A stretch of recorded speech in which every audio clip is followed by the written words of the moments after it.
ഇന്നലെ രാത്രി രാഹുൽ മാങ്കൂട്ടത്തിൽ ജയിൽ മോചിതനായി. രാത്രി 9 മണി കഴിഞ്ഞാണ് അദ്ദേഹം ജയിൽ മോചിതനായ.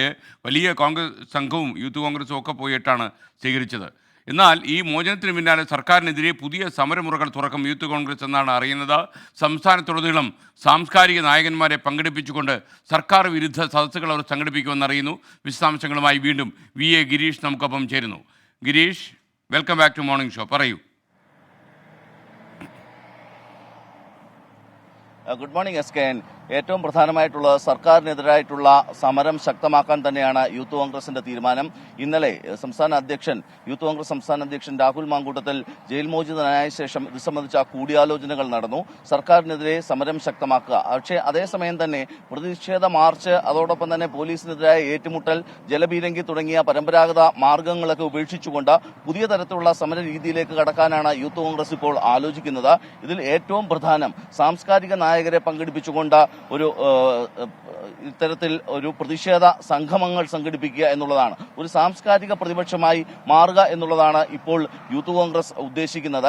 ഏതായാലും ഇതുമായി ബന്ധപ്പെട്ട് സംസ്ഥാനത്തെ വിവിധ ഭാഗങ്ങളിൽ സാംസ്കാരിക നായകരെ പങ്കെടുപ്പിച്ചുകൊണ്ട് സർക്കാർ വിരുദ്ധ ഒരു സംഗമം നടത്തുക എന്നുള്ളതാണ് ഇപ്പോൾ യൂത്ത് കോൺഗ്രസിന്റെ ഒരു തീരുമാനം. ഇന്ന് രാഹുൽ മാങ്കൂട്ടത്തിൽ ഇക്കാര്യങ്ങളെല്ലാം ഔദ്യോഗികമായി പ്രഖ്യാപിക്കും.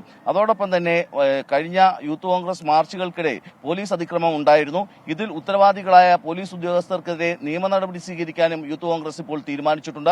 ഇക്കാര്യം ആവശ്യപ്പെട്ടുകൊണ്ട് കോടതിയെ സമീപിക്കാനാണ് യൂത്ത് കോൺഗ്രസിന്റെ തീരുമാനം. അതോടൊപ്പം ഈ കേസുകളിൽ ഉൾപ്പെട്ട യൂത്ത് കോൺഗ്രസ് പ്രവർത്തകർക്ക് ആവശ്യമുള്ള നിയമസഹായം നൽകുന്നതിനും യൂത്ത് കോൺഗ്രസ് തീരുമാനിച്ചിട്ടുണ്ട്. ഇതുമായി ബന്ധപ്പെട്ട ഇന്ന് കൂടിയാലോചനകൾ ഉണ്ടാകും. ഇതിനുശേഷമായിരിക്കും ഔദ്യോഗികമായ പ്രഖ്യാപനങ്ങൾ ഉണ്ടാകുക. ഏതായാലും ഇക്കാര്യങ്ങൾക്കെല്ലാം കോൺഗ്രസിന്റെ ഒരു പിന്തുണ ഇപ്പോൾ യൂത്ത് കോൺഗ്രസിന് ലഭിക്കുന്നുണ്ട്. ഇതിൽ ഏറ്റവും പ്രധാനമായിട്ടുള്ളത് രാഹുൽ മാങ്കൂട്ടത്തിന്റെ അറസ്റ്റും ജയിൽവാസവുമെല്ലാം സംഘടനയ്ക്കും അതോടൊപ്പം തന്നെ പ്രതിപക്ഷത്തിനും വളരെ ഗുണം ചെയ്തു. പ്രതിപക്ഷത്തിന് കൂടുതൽ കരുത്ത് കിട്ടാൻ ഇതിടയാക്കി എന്ന ഒരു പൊതു വിലയിരുത്തൽ പ്രതിപക്ഷത്തിനുണ്ട്, അതോടൊപ്പം തന്നെ യൂത്ത് കോൺഗ്രസിനുമുണ്ട്. അതുകൊണ്ട് തന്നെ സർക്കാരിനെതിരായ സമരങ്ങൾ ശക്തമാക്കി തന്നെ മുന്നോട്ട് പോവുക എന്നുള്ളത് തന്നെയാണ് യൂത്ത് കോൺഗ്രസിന്റെ തീരുമാനം. എന്നാൽ അതേസമയം നേരത്തെ ഈ പറഞ്ഞതുപോലെ സർക്കാരിനെതിരെയുള്ള മാർച്ച് അല്ലെങ്കിൽ പോലീസുമായുള്ള ഏറ്റുമുട്ടൽ ഇതൊക്കെ ഒഴിവാക്കിക്കൊണ്ട് പകരം സർക്കാരിനെ തുറന്നുകാട്ടുക, ജനങ്ങളുടെ മുമ്പിൽ തുറന്നുകാട്ടുക എന്നുള്ളത് തന്നെയാണ് യൂത്ത് കോൺഗ്രസ് തീരുമാനിച്ചിരിക്കുന്നത്. അതിന് ഈ സാംസ്കാരിക നായകരുടെ ഒരു സാന്നിധ്യം വളരെയേറെ പ്രയോജനം ചെയ്യുമെന്നും യൂത്ത് കോൺഗ്രസ് കരുതുന്നുണ്ട്. SKN. Okay, thank you VA Girish. കുറച്ച് ദിവസങ്ങൾ ജയിൽ നൽകി രാഹുൽ മാങ്കൂട്ടത്തിൽ എന്ന യൂത്ത് കോൺഗ്രസ് സംസ്ഥാന പ്രസിഡന്റിന് അദ്ദേഹത്തിൻ്റെ പൊളിറ്റിക്കൽ കരിയറിലെ ഏറ്റവും നല്ല ബ്രേക്ക് സംസ്ഥാന സർക്കാർ നൽകി എന്ന കാര്യത്തിൽ സംശയമില്ല. ഇത്രയും അധികം മാധ്യമ ശ്രദ്ധ രാഹുൽ മാങ്കൂട്ടത്തിന് നേടാൻ കഴിഞ്ഞത് ഈ ജയിൽവാസം ഒന്നുകൊണ്ട് തന്നെയാണ്. മാത്രമല്ല ഓരോ കാര്യം ചെയ്യുമ്പോഴും അത് എതിരാളികൾക്കുണ്ടാക്കുന്ന അഡ്വാൻറ്റേജ് മനസ്സിലാക്കാതെ പോകുന്ന ആളുകളാണോ ഇത്തരം തീരുമാനങ്ങൾ എടുക്കുന്നത് എന്ന കാര്യത്തിലും എനിക്ക് ചില സംശയങ്ങളുണ്ട്.